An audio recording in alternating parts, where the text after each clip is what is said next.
everyone, my name is Chloe and today I'm here to do my January mid-month wrap-up. So I have decided to split my wrap-ups into two parts, one for the first half of the month and then one for the second half of the month. And as you guys know, this is the first time in my life I have used a spreadsheet to track my reading and I am loving it. Like, I am so excited about all the different stats I can share and things. So I'm going to try to keep it like somewhat minimal because I know you guys don't care about a ton of things, but I just think it's so interesting, especially now. So these are the books that I read in the first 15 days of the month, and I'll tell you some stats, we'll talk about the books, and that'll be that. So in the first 15 days of January, I read 14 books, and I don't know how that's possible, but I did. So the star breakdown is as follows: 1 5-star, 1 4.5 star, 2 3.5 stars, 6 3 stars, 3 2.5 stars, and 1 2 star. So the beginning of the month was really rough for me. And then I had that 5-star and the 4.5. I was reading those concurrently, and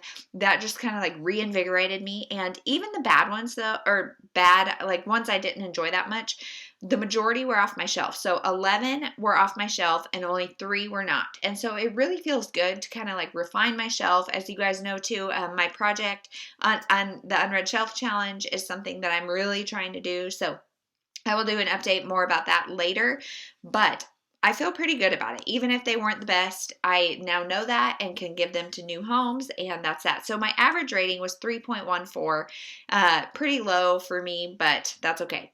I read 4,084 pages, which averages out to 272 pages a day, and that's just crazy. That is so many. I read 13 adult and 1 YA, 12 novels, and 2 novellas. As far as publication date goes, I read 2 that were from 1990 to 1999, 2 that were from 2000 to 2009, 5 that were from 2010 to 2019, 4 2020 releases, and then 1 2021 NetGalley ARC. So I feel like that is a pretty good balance between backlist and newer stuff. So that feels pretty good. So those are the stats I'm going to share. Let's just go ahead and get into the books.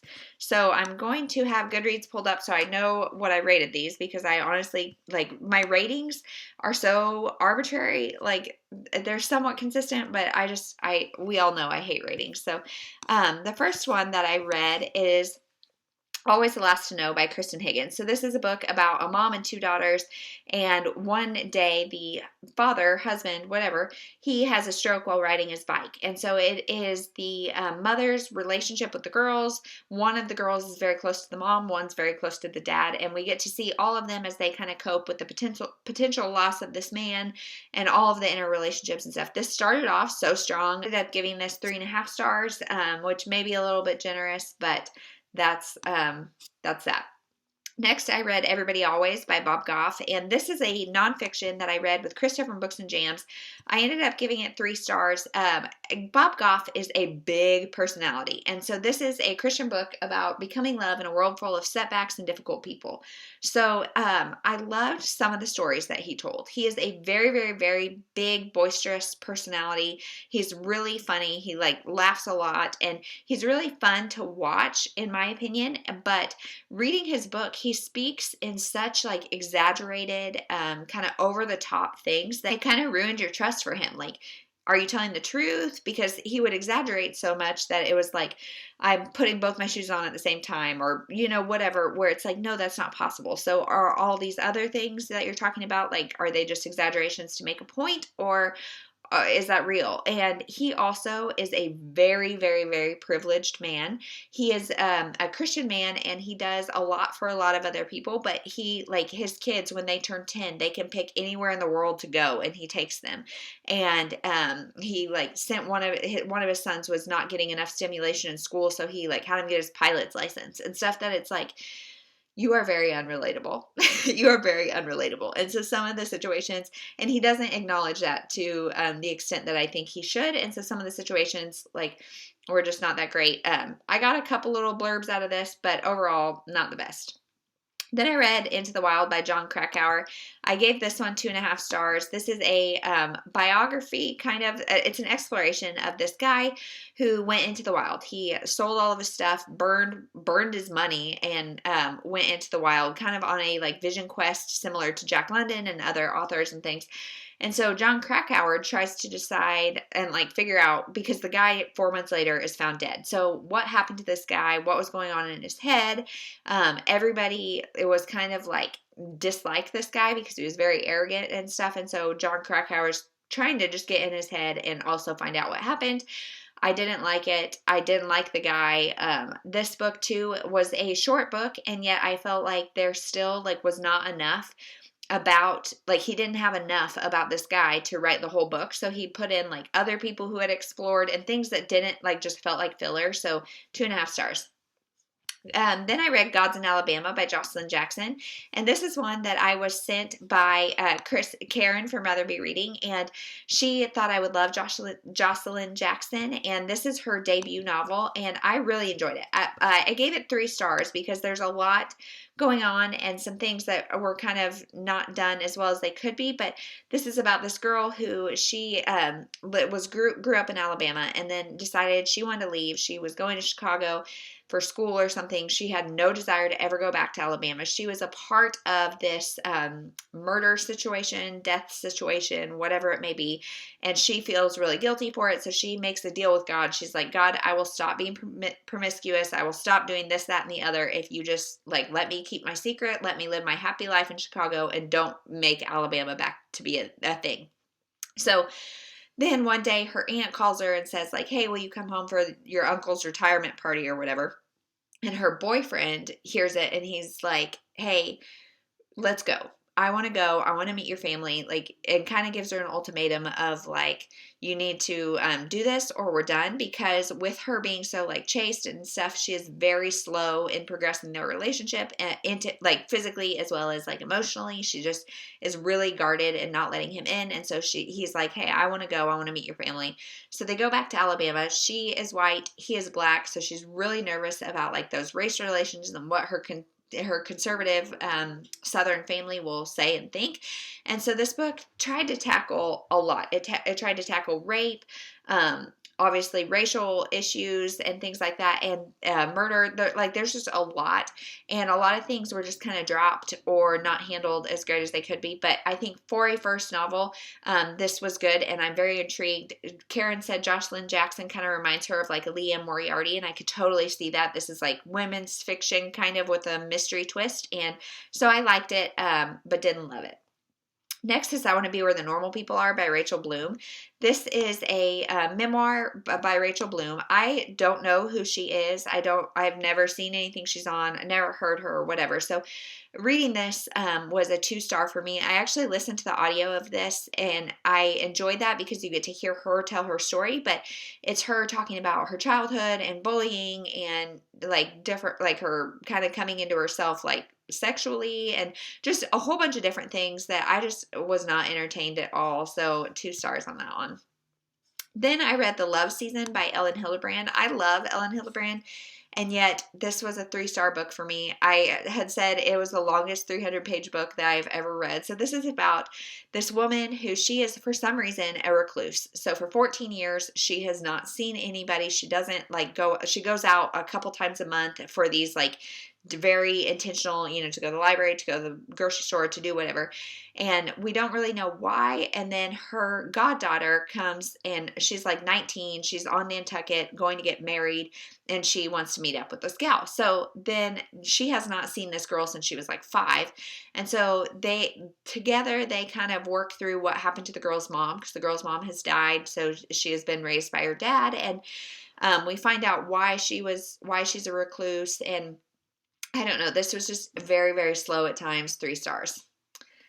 Then I read Forever Wild by K.A. Tucker, and this is book 2.5 in the Simple Wild series, and this is about Kala and Jonah, and it's a Christmas book, which I did not realize, but that's okay. I read it early in January, obviously, and it's about them at Christmas and talking about their wedding and that kind of stuff. Both families are coming into town for Christmas, so I gave it 3 stars. Novellas are hard sells for me, but I really liked being back with these characters and back in this world.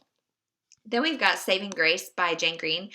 I like Jane Green a lot, but this one was a 2.5 stars. So this is about a girl named Grace. She is a chef, and her husband is a famous author, but he is very, very abusive. And then his assistant has to leave to go take care of her ailing mother, and so they have to find a new assistant. And part of me, so in the beginning, I was really rooting for her, wanting her to have this huge character arc where she is forget you, dude, I'm done, stand up, women power, woohoo. Instead, what ends up happening, first of all, I never really liked our main character. And then she finds a new assistant for her husband, because at first she's doing it all and she's just a doormat. And so she finds this new assistant for her husband, and the new assistant is kind of sinister, has some different things going on, whatever. There's a lot talked about weight and body image and things in this book that I thought was really harmful and gross. So Grace, our main character, she starts gaining weight and letting herself go, and there's a lot of power balance. So then the new assistant starts losing weight, and it's just a lot of really weird things about weight and power and these women kind of fighting it out, and I just did not like that. Next is The Garden of Happy Endings by Barbara O'Neill. So this one I gave 3 stars. This is about a woman who is a pastor and her sister who is married, has a kid and stuff, and her husband was he's wanted for embezzlement or something. He has disappeared. So this woman, she is a reverend, and she is the one who finds the body of a very young girl who was killed in her town. And so her church says, hey, you need to take a little sabbatical. So she goes home to the place where her sister lives, as well as the one who got away. So she was engaged to this guy, and then he said, hey, I'm really called to ministry. I'm going to be a pastor or a reverend. That means I can't marry, etc. So their engagement ends, and he's always been the one who got away, but they still are friends. And so she goes back, and it's I almost felt like she became a reverend out of spite for him. Okay, fine, if you're going to make that choice, I'll make that choice, because you've removed the option of, I don't know. It was just very, very weird. But together her and her sister make this garden, community garden. But truthfully, the garden was kind of a small part of it. This was a lot more about her, and there's a love triangle between the one who got away as well as this other guy, and the other guy is as polar opposite. He's a recovering alcoholic that is just very rough and tough, not what you would consider the church type, I guess. And so I don't know, it was okay, 3 stars. Then I read When You Wish by Kristin Harmel, and I gave this 4.5 stars. I loved this book. So this is a YA about this girl. Her name is Star Beck. She's a pop star. She's 16.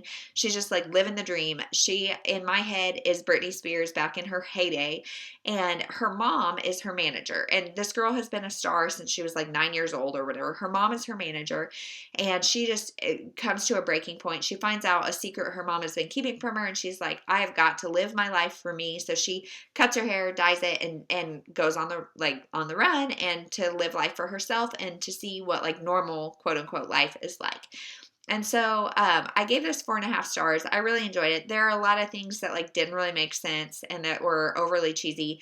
She goes to this town in Florida to try to find her dad. And there she meets a boy and gets this job in an Italian restaurant. And I just thought this was so sweet, so charming. If you grew up in the early 2000s, where Britney Spears, Jessica Simpson, Christina Aguilera, when all of them were in their prime, I think you might like this book because it was just very nostalgic for that time. And I really enjoyed this book. Then I read The Book of Moods by Lauren Martin, and this is my 5-star, and this was sent to me by Grand Central Publishing, so thank you to them. I loved this book, you guys. So this is a nonfiction. It says How I Turned My Worst Emotions into My Best Life.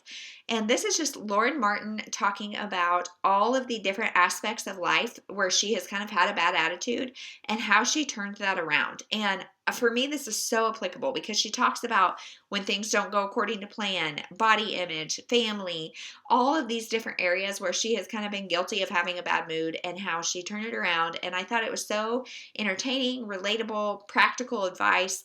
I loved this book. Then, Before She Disappeared by Lisa Gardner. This is the NetGalley arc, so thank you to NetGalley and the publisher. This is about a woman who, she is just this person. She goes and investigates like basically cold cases of minority youth who have been kidnapped. So that sounds very like specific, and it is. And she like moves towns, like her entire life is based around these cases, and yet she's not a cop, she's not a private investigator, she doesn't get paid. So she like gets a job as a waitress to kind of, keep herself afloat, but she goes to investigate. So she starts working with this cop to kind of figure things out. And I just thought it was so unrealistic that like just Jane Schmo would get the information that she did. And I don't know, she has found 14 people, but all of them have been dead. And so this is her 15th case, and she's trying to find her alive. And she has a lot of she's a recovering alcoholic, and there's a lot going on that's kind of darker about her past. And she also had a situation with somebody that she feels a lot of guilt for that kind of haunts her. But like this girl, I feel like she really was complex, but like she needed some therapy and like some stability. I don't know. So this was a 3-star for me. Then I read The Dance Begins by Diane Chamberlain. This is a prequel novella to the next book, which is Pretending to Dance. And so the prequel novella, I gave 3 stars because it was like 50 pages just introducing the story. So it is told from this man's perspective. He is like pretty physically handicapped. He's in a wheelchair for the most part, and he dreams about like dancing with his daughter. And then he and some of his family members go to like fix up this kind of house, like playhouse kind of thing for her. And so we get a lot of like hinting to the story. We see his wife, and there's also a family friend who lives there. And then we know about some family drama and stuff. And so we really just get introduced to all of that. And this was really good, but quick, it got me intrigued, but it was definitely not anything that would stand alone. So then Pretending to Dance is told from the daughter's perspective, and it's told in present day where she's like in her 30s, and she is not able to have children. So her and her husband are trying to start the adoption process, and the adoption process really brings up a lot of things for her. So it's her working through that in present day. And then also we see when she's younger, and we see her relationship with her dad and her mom and this family friend woman who, if you read the back of the book, it tells you the relationships and like who everybody is. And I would almost suggest not doing that, because I feel like that is don't read the back of the book, because I think that's part of what you discover throughout this book. But whatever, do what you want. But anyway, so it's finding out why she has issues and then working through the issues. So I enjoyed this one. I gave it 3.5 stars, and Diane Chamberlain really can do no wrong for me, but this wasn't my favorite, but it was still good. So those are the 14 books I read in the first 15 days of January. Let me know what was the best book that you read in the beginning of the month. Are you guys kind of like going gung-ho like I am? Like I'm like really fired up about my goals. And so let me know, what do you think? Do you go hard at the beginning? Do you kind of do a slow and steady? How do you do it? So I hope you guys are having a wonderful day, night, whatever, whenever you're watching this. Thank you so much. We'll see you in the next one.